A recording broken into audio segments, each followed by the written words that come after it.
ક પેટર્ન પૂર્ણ કરો ગમે તે બે 6A ને 7 7B અને 7 8C અને 7 તો અહીંયા કેટલા 8 પછી 9 ને અહીંયા આવશે D ને અહીંયા 7 પછી અહીંયા આવશે D અરે 10 D પછી ABCDE ને અહીંયા આવશે 7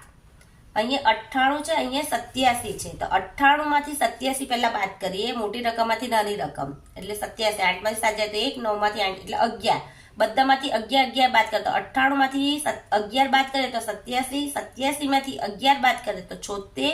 76 માંથી 11 બાદ કરીએ તો 65 65 માંથી 11 બાદ કરીએ તો 54 111 211 311 તો 411 3 પછી ને અહીંયા આવશે 511 ગુણાકારના દાખલા ગણો ગમે તે 3 તો અહીં પહેલો દાખલો છે 52 ગુણ્યા 47 હવે અહીંયા જગ્યા નથી એટલે હું નોટમાં કરીશ છે એટલે દશકનું 0 4 દુ 8 5 ચોક 20 7 દુ 14 4 વધી 1 5 7 35 ને 1 36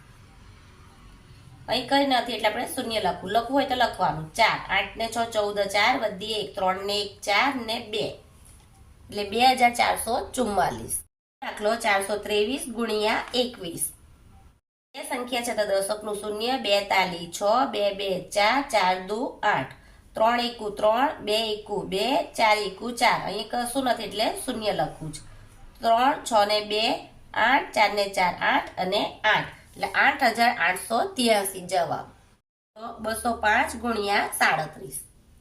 દશકનું 0 3 પંચા 15 5 વધી 1 3 ગુણ્યા 0 કરીએ તો 0 ને 1 છે તો અહીંયા નીચે આવશે 42 6 7 પંચા 35 એટલે 5 નીચે ને દશક 3 ઉપર 7 ગુણ્યા 0 કરે તો 0 ને 3 કઈ આવશે નીચે 7 દુ 14 5 5 ને 3 8 4 ને 1 5 6 ને 1 7 એટલે આપણો જવાબ આવ્યો 7585 ગુણ્યા 31 સંખ્યા છે એટલે એક સંખ્યાનું 0 3 ચોક 12 2 વધી 1 6 તાલી 18 ને 1 19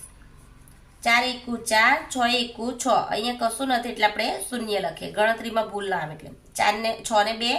8 9 અને 1 1984 જવાબ